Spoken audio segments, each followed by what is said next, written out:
श्री गणेशाय नमः। सोमावती अमावस्या व्रत विधान और कथा। यदि अमावस्या के दिन सोमवार पड़े तो इस दिन सोमावती अमावस्या व्रत करने का विधान प्राचीन काल से चला आ रहा है। यह भगवान विष्णु से संबंधित व्रत है और संतान की रक्षा, वंश की उन्नति और संतान प्राप्ति के लिए किया जाता है। इसमें मध्याह्न काल में पीपल के पेड़ के नीचे भगवान विष्णु की पूजा होती है और एक फल हाथ में लेकर पीपल के वृक्ष की परिक्रमा कर फल भगवान को अर्पित करते हैं। इस प्रकार 108 परिक्रमा की जाती है। इस पूजा का संपन्न करके सुहागनों को पुआ पकवान आदि खिलाए जाते हैं और यह व्रत महिलाओं के बीच विशेष रूप से प्रसिद्ध है। और कहते हैं कि सोमावती अमावस्या तो मरो हो को जिलाने वाली अमावस्या है। इस पूजा का विशेष महत्व माना जाता है। सोमावती अमावस्या का व्रत अवश्य करना चाहिए। कथा इस प्रकार है। प्राचीन काल में कांची नगरी में देवस्वामी नामक ब्राह्मण रहते थे। उनकी पत्नी का नाम धनमती था और पुत्री का नाम गुणमती। देवस्वामी के 7 पुत्र थे। वे पुत्रों और एक पुत्री के साथ सुख से रहते थे। एक दिन उनके घर पर एक ब्राह्मण भिक्षा के लिए पधारे। देवस्वामी की 7 बहुओं ने उनका बारी बारी से स्वागत किया और बारी बारी से उनको भिक्षा दी और अभिवादन किया। तो ब्राह्मण ने उन्हें सौभाग्य, पुत्र, धन धान्य से समृद्ध रहने का आशीर्वाद दिया। थोड़ी देर के बाद धनवती ने गुणवती को भिक्षा देने के लिए भेजा। गुणवती के अभिवादन करने पर ब्राह्मण ने धर्म का आचरण करने के लिए कहा। इस पर धनवती ने ब्राह्मण से धर्माचरण करने के लिए कहने का अभिप्राय पूछा। तो ब्राह्मण ने कहा कि यह अपने विवाह के मध्य में ही विधवा हो जाएगी जब यह फेरे लगा रही होगी, अतः इन्हें धर्म कर्म करना चाहिए। इस वैधव्य का कारण स्पष्ट करते हुए ब्राह्मण ने आगे कहा कि पूर्व जन्म में इस गुणवती की एक सहेली सोमा थी। दोनों ने मिलकर सोमावती अमावस्या का व्रत करने का संकल्प किया था। सोमा ने व्रत किया, पूजा की, लेकिन इसने आलस्य के कारण व्रत भी नहीं किया। इसी के कारण यह गुणवती इस जन्म में विवाह के समय विधवा हो जाएगी। व्रत कर लेने से सोमा इस जन्म में विशाल राज्य की स्वामिनी बनी है और धन धान्य, संतान आदि से भरपूर है। गुणवती ने पूर्व जन्म में केवल संकल्प लिया था, उस पुण्य के प्रभाव से यह आपके घर उत्पन्न हुई है। यह सुनकर गुणवती की माता धनवती ने कहा कि यदि आप विपत्ति के विषय में जानते हैं तो इसके निवारण का उपाय भी अवश्य जानते होंगे, अतः हमें बतलाएं कि इस विपत्ति से उबरने का उपाय क्या है। इस पर ब्राह्मण ने उपाय बतलाया कि सिंहल द्वीप में सोमा नाम की धोबन रहती है। वह गुणवती के विवाह के समय उपस्थित होकर यदि आशीर्वाद दे तो गुणवती का सौभाग्य अटल रहेगा। यह कहकर ब्राह्मण दूसरे घर भिक्षा लेने के लिए चल पड़े। धनवती ने घर के अंदर आकर यह बात अपने पति और पुत्रों को बतलाई। जब पुत्रों ने सुना कि सोमा सिंहल द्वीप में रहती है तो उन्होंने अपनी माता को फटकारते हुए कहा कि सिंहल द्वीप तक पहुंचने में तो बीच में समुद्र पड़ता है। तुम कैसी माँ हो कि बेटी का सुहाग बचाने के लिए बेटों के प्राण खतरे में डालना चाहती हो। पुत्रों की यह बात सुनकर देवस्वामी ने क्रोध में आकर कहा कि मैं अपनी बेटी का सुहाग बचाने के लिए सिंहल द्वीप जाऊँगा और 7 पुत्रों के होते हुए भी मैं अपुत्र की तरह सिंहल द्वीप जाऊँगा। पिता का वचन सुनकर सबसे छोटा पुत्र देव शर्मा बोला कि मैं अपनी बहन को लेकर सिंहल द्वीप जाऊँगा और सोमा को लेकर यहाँ आकर अपनी बहन का विवाह संपन्न कराऊंगा और उसे सुहागन बनाऊंगा। देव शर्मा गुणवती को लेकर सिंहल द्वीप के लिए चल पड़े। कुछ दिन चलने के बाद वे समुद्र तट पर पहुंचे। अब समुद्र कैसे पार करें, इस चिंता में व्याकुल होकर दोनों बहन भाई एक पेड़ के नीचे बैठ गए। उस पेड़ पर एक गिद्धराज का घोंसला था। बच्चे घोंसले में थे और गिद्ध बाहर भोजन के लिए गया हुआ था। इस बीच में दोनों बहन भाई गिद्ध के बच्चों को मांस लाकर खिलाने लगे और उनकी देखभाल करने लगे। बीच बीच में अपनी समस्या भी उन बच्चों को सुनाते रहते। इस तरह 4 दिन गुजर गए। 4 दिनों के बाद जब गिद्ध मांस लेकर लौटा तो बच्चों को मांस खिलाने लगा। तो बच्चों ने देव शर्मा और गुणवती द्वारा 4 दिनों तक देखभाल करने की बात बताई। यह सुनकर गिद्ध दोनों के प्रति कृतज्ञता से भर गया और वृक्ष के नीचे उतरकर उसने फल लाकर देव शर्मा और गुणवती को भोजन कराया और सुबह होने पर दोनों को अपनी पीठ पर लाद कर समुद्र भी पार करा दिया। इस प्रकार दोनों सिंहल द्वीप पहुँचे और वहाँ सोमा का घर ढूंढकर प्रतिदिन प्रातःकाल उसके आंगन में झाड़ू बुहारी करने लगे। वे सोमा से के जागने से पहले ही अपना कार्य संपन्न कर लेते थे। इस प्रकार जब 1 वर्ष बीत गया, सोमा हर रोज आंगन की सफाई देखकर अचंभित होती रहती कि कौन आकर मेरे घर में झाड़ू लगा जाता है, मेरा आंगन साफ कर जाता है। एक दिन सोमा ने छुपकर उन दोनों को देख लिया और पकड़ लिया। जब उन्होंने अपना परिचय दिया तो सोमा सिर पीटने लगी कि मेरे आंगन में ब्राह्मण के बेटा बेटी साफ सफाई करते हैं तो मुझे तो कितना पाप लग गया। इस पर देव शर्मा ने सोमा को सारी बातें बताई कि यह मेरी बहन गुणवती है और पूर्व जन्म के पाप के कारण विवाह के समय यह विधवा हो जाएगी, किंतु यदि आप वहाँ चलेंगी और तो आपकी कृपा से इसका सुहाग बच जाएगा। पूर्व जन्म में सोमावती अमावस्या व्रत करने के कारण धोबिन सोमा के पास ऐसी पुण्य शक्ति थी कि वह मृत व्यक्ति को भी जीवित कर सकती थी। इसलिए सोमा के राज्य में किसी की भी असमय मृत्यु नहीं होती थी। सोमा ने गुणवती और देव शर्मा को साथ चलने का आश्वासन देकर अपने नगर में घोषणा करा दी कि मैं नगर से बाहर जा रही हूँ। इस बीच में यदि किसी की भी मृत्यु हो तो उसका शव सुरक्षित रखा जाए, उसे जलाया न जाए। यह घोषणा करके सोमा आकाश मार्ग से गुणवती और देव शर्मा के साथ कांची नगरी के लिए चल पड़ी। सोमा के पुण्य प्रभाव से क्षण भर में सभी कांची नगरी में पहुंच गए। यहाँ गुणवती के विवाह की तैयारी होने लगी। गुणवती की माता ने सोमा की पूजा की और सोमा भी विवाह की तैयारी करने लगी। शुभ दिन और शुभ लगन में सुदर्शन नामक युवक से रुद्र शर्मा के साथ गुणवती का विवाह होने लगा। विधि के विधान के अनुरूप ठीक 7 फेरे लगाते समय वर रुद्र शर्मा का देहांत हो गया, जो कि सुदर्शन का पुत्र था। सभी परिजन रो पड़े, किंतु सोमा ने कुछ देर के बाद संकल्प करके रुद्र शर्मा को जीवित कर दिया और हंसी खुशी से विवाह संपन्न हुआ।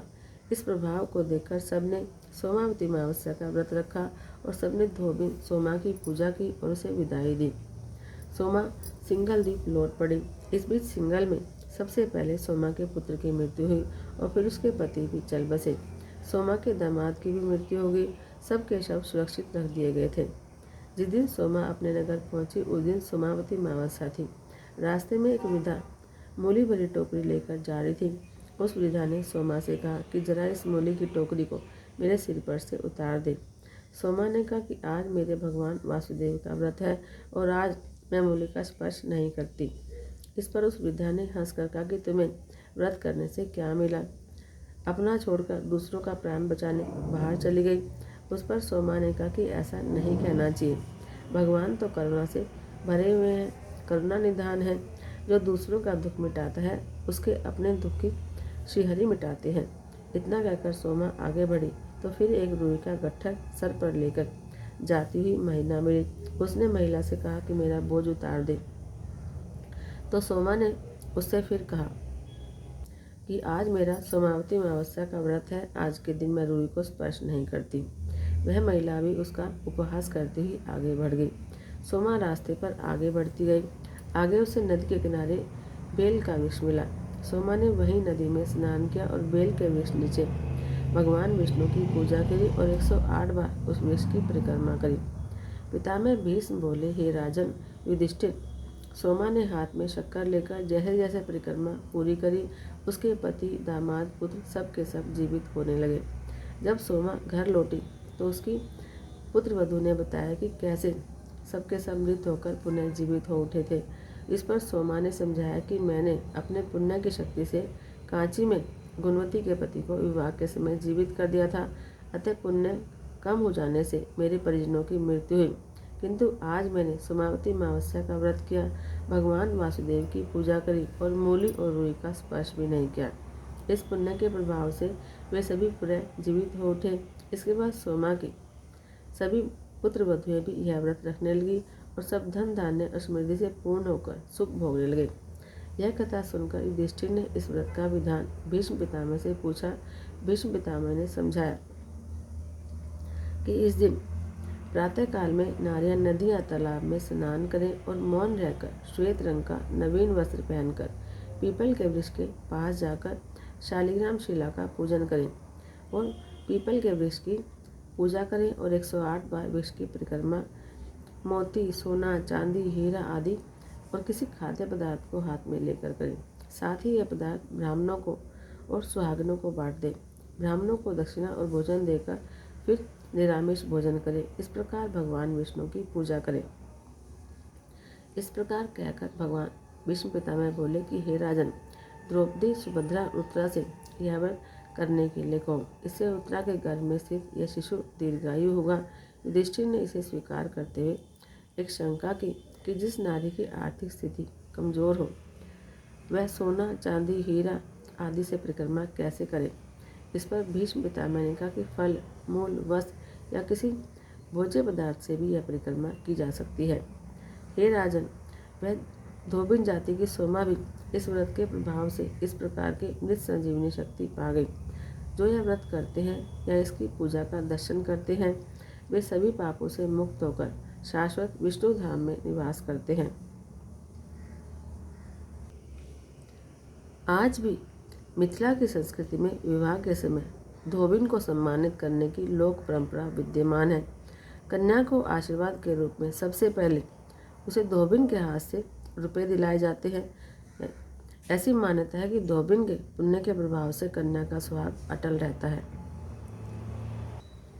ओम जय शिव ओंकारा, भोले हरे शिव ओंकारा, ब्रह्मा विष्णु सदा शिव, भोले भोलेनाथ महाशिव, अर्धांगी धारा। ओम हर हर हर महादेव। एकानन चतुरानन पंचानन राजे, भोले पंचानन राजे। हंसासन गरुड़ासन, हंसासन गरुड़ासन, वृषवाहन साज। ओम हर हर हर महादेव। अक्षमाला वनमाला रुंडमाला धारी, भोले रुंडमाला धारी। त्रिपुरारी कंसारी, भाले शशिधारी। ओम हर हर हर महादेव। श्वेतांबर पीतांबर बागंबर अंगे, भोले बागंबर अंगे। सनकादिक ब्रह्मादिक भूतादिक संगे। ओम हर हर हर महादेव। कर में श्रेष्ठ कमंडल चक्र त्रिशूल धरता, भोले चक्र त्रिशूल धरता। जग करता जग हरता, जग पालन करता, बोलो हर हर हर महादेव। ब्रह्मा विष्णु सदा शिव, जानत अविवेका, बोले जानत अविवेका। प्राणाक्षर के मध्य ओम अक्षर के मध्य, ये तीनों एका। ओम हर हर हर महादेव। पार्वती पर्वत पे विराजे, शंकर कैलाशा, शिव बोले कैलाशा। आक धतूर का भोजन भस्मी में वासा। ओम हर हर हर महादेव। काशी में विश्वनाथ विराजे, नंदी ब्रह्मचारी, नित्य बोले शुभकारी। नित उठ भोग लगावत, नित उठ दर्शन पावत, महिमा अति भारी। बोलो हर हर हर महादेव। त्रिगुण स्वामी जी की आरती जो कोई नर गावे, समी प्रेम सहित गावे। कहत शिवानंद स्वामी, पढ़त हरि हर स्वामी, मन वांछित फल पावे। बोलो हर हर हर महादेव। जय शिव ओंकारा, भोले हर शिव ओंकारा, भोले पार्वती का वारा, भोले जटा में गंगाधारा। ब्रह्मा विष्णु सदा शिव, भोले भोलेनाथ महाशिव, अर्धांगी धारा। बोलो हर हर हर महादेव। कर्पूर गौरम करुणावतारम, संसार सारम भुजगेन्द्रहारं सदा वसन्तं हृदयारविन्दे भवं भवानी सहितं नमामि भवं भवानी सहितं नमामि। बोलो शंकर भगवान की जय।